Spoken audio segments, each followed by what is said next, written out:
Hi everyone, my name is Mako and I'm the Gaelic witch. Welcome to my home in the mountains for the celebration of Samhain.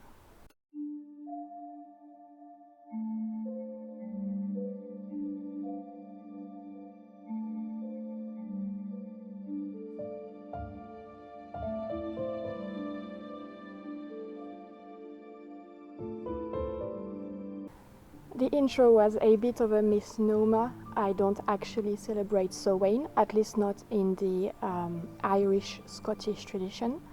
I subscribe to another kind of Celtic polytheism. If you don't know, there are 5 Celtic nations, one of which used to be what we now call France, which was Gaul, and I am a Gaulish polytheist. If you're interested, I have a number of videos about the subject on the channel that you can go and watch.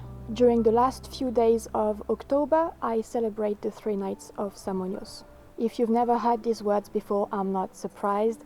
It's not the most common of traditions. The 3 Nights of Samonios is one of the celebrations of the Gaulish calendar, and it is the most important celebration of the year for me and my practice. It occurs between the 31st of October and the 2nd of November, with each day having its own practices, rituals, meanings, symbolisms, etc. As you can see right now, I'm making my own soy wax candles. They're for each of my beloved dead, in my case being 3 of my grandparents. Each color and scent was chosen to represent them distinctly from one another. What you have to know is what you are watching right now was recorded last 3 Nights of Samonios, because I wanted to be able to post it in advance, and I don't do mock rituals or like fake rituals, so I had to basically do it 1 year in advance, and unfortunately I lost the last of my grandparents this year.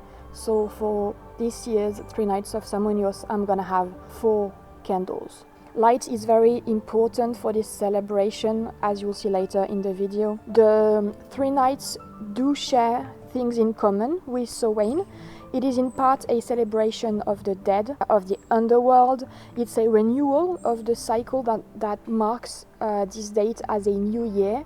For many practitioners, regardless of their religious practice, you may have heard that Samhain is the new year of witches, and that's also the case for many pagans, not exclusively witches or Wiccan practitioners, for example.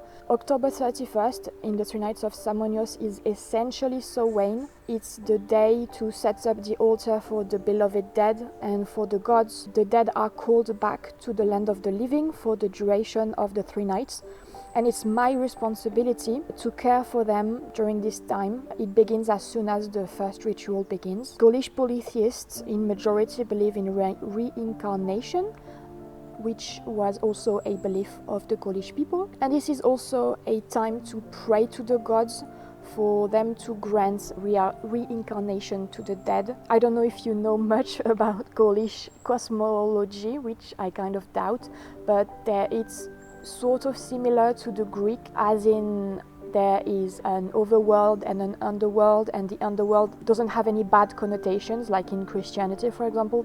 It's not hell, it's just a place where dead people go, and it has its own deities, its own superstitions attached to it, which you will see throughout this video, because those gods and goddesses are called specifically for this celebration. The Gauls actually counted nights, not days, if you didn't know, and they had a solely lunar calendar. The 3 Nights of Samonios kind of become the microcosm of cultural norms and beliefs. It's the end of the year and the beginning of another, but it also represents the end and beginning of life. The original ritual is to light a special fire for Samhain using, I don't know the English name for that, I'm sorry. If, it's a type of wood. There you go, English translation. Using if wood, considered as the wood of the dead, all other fires are put out in the community, and the rituals of the celebration are performed in front of this special fire. At the end of the 3 nights, each family would actually come collect some coals from the Samhain fire and bring it home to tend to for the whole year until the following Samhain. The first day is also when the veil between the land of the living, called Bitus, and the deep, the land of the dead, called Dumnos, is able to be passed. So as I welcome back the spirits of my beloved dead, I'm also setting up an altar for the two main gods of the Dumnos, Sukelos and Nantosualta. Sukelos is a giant of a man who wields a mallet or hammer and strikes it on the ground 3 times to call the souls of the dead to him. His iconography also includes grapes and wine, marking him as a god of plenty and fertility. He is not the god of the dead, though. He does rule over the underworld, but he's not like a Hades kind of god. He's the balance between death and the joy and pleasure of life, which can be found in the underworld. His wife or partner, depending on the inscriptions found and everything. She's a goddess of abundance and fertility as well, sharing the wine iconography, but her main symbols are a house on a pole that she holds and a raven. That kind of adds to her roles and qualities the responsibility of funeral rites and burials, as well as the wisdom of the bird, which comes from kind of spending an eternity in the paradise of the Dumnos. I don't really like the word paradise, but I didn't really know of a better way to phrase it. So I'm preparing offerings for them as well as for my ancestors. I made my own herbal blend for peace and rest and protection, and brewed a cup for the beloved dead.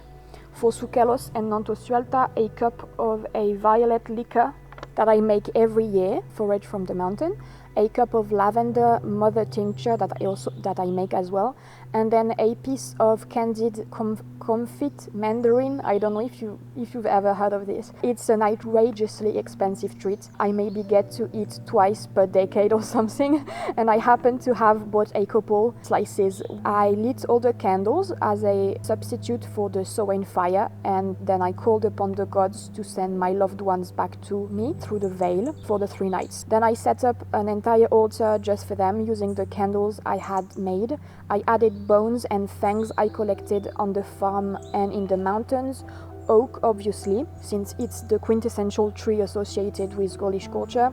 Raven feathers I collected, baby's breath to symbolize eternity and immortality, dead insects with meanings, a wishing bone, my witch stone, eucalyptus for purification, a horn for Nantosualta's cornucopia, my small cauldron with some of the custom herbal blend unsteeped, my handmade prayer beads. I used my ritual knife for all cut. Then I placed the portraits of the beloved dead, and in front of each picture an item related to each ancestor, their birth tarot card, a card I felt represented each of them. I also took 3 bay leaves that are for protection, and I wrote their names on them as well as a custom sigil. Then I placed them over the card. Finally, everything was ready. I could call them home. After the ritual, I lit up the candles that I placed in front of every window to act as beacons so they'd find their way home. Interestingly, I know that this step, specifically the candles, is something that is actually performed by French people outside of pagan beliefs, which is kind of awesome. Like I've seen people do that kind of all my life, even some people who aren't even religious. Another version has you lighting a very long candle for each deceased family member, and then you let it burn down completely over like a couple days, maybe a week. A couple days is most common since everyone here pretty much celebrates November 1st, called Toussaint. It translates to All Saints in English. It's the most codified of all 3 days, because basically everyone here, regardless of belief, does the same things. You go to the florist or supermarket and you buy live chrysanthemum, usually 1 per dead or 1 per mausoleum if your family has one. It's the case for my stepfather's family, so I got 4 pots in total. Then at any point during the day, you kind of go to the cemetery as a family, bring the flowers, you spend some time there.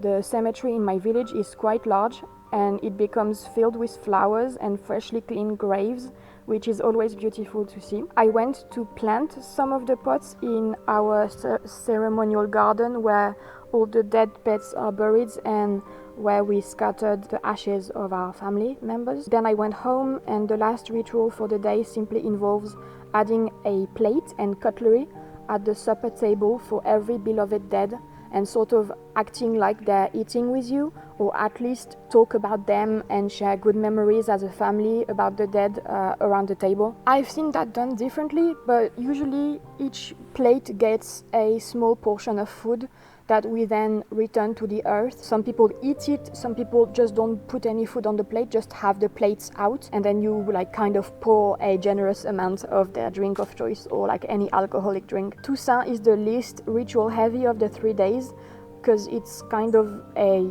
like secular atheist holiday at this point. But for me at least, it's the most heavy emotionally and the most meaningful day out of the 3 nights. And then finally on November 2nd, time to say goodbye. I hide the front of all the pictures so the dead aren't tempted to be trapped here for an entire year.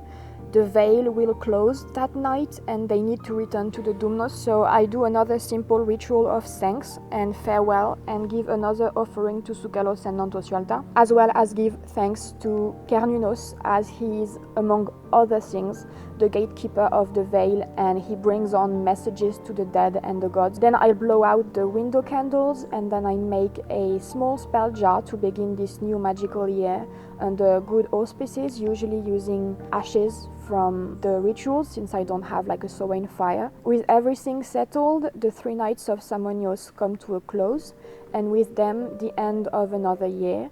Our beloved dead have received their well-deserved honors, and we get to spend some time with death and mourning, which is always good to balance out our soul. Thank you so much for spending this time with me. I hope you learned something today. I hope I'm not completely shrouded in darkness, and if I did, try to edit the image so you can see me better, that it doesn't look like complete shit. I didn't think the sun would set this fast, but I mean, it is full. So this was mostly a video about my practice and my faith. For some more reading, if you're interested in some of the topics I mentioned today, let me read this out because I don't know it by heart. I would suggest that you read What is Remembered Lives by Phoenix LeFay for ancestor and beloved dead worship, but also the Fae, home and land spirits, and so much more, honestly. For a very handy, like practical guide and intro to Gaulish polytheism, there's Ancient Fire by Segomaros Widugeni. Thank you again. Sorry for the very long wait. Kind of how it is, I guess, at this point on the channel. I hope this was worth waiting this long. Happy Samhain, happy 3 Nights of Samonios, happy whatever you celebrate at the end of October. And thank you for watching. May the gods watch over your steps and guide your path. Bye-bye.